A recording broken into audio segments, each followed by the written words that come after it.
Hello guys, मैं आपकी राधिका। हमारे यूट्यूब चैनल पे आपका स्वागत है और आप लोगों के लिए प्यारा प्यारा सा गीत लाए हूँ। आप लोग सुनिए, आनंद लीजिए और चैनल को सब्सक्राइब, सपोर्ट और लाइक करिए। आपके सपोर्ट की बहुत जरूरत है। चैनल को प्लीज सब्सक्राइब करिए।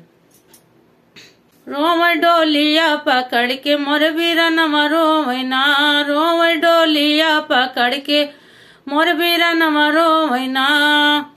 पापा मोर दुआरा रोव, चाचा मोर अंगनवा, मोर मायरिया रोवैना, मोर मायरिया रोवैना। रोवै भरया कवरिया, मोर मायरिया रोवैना।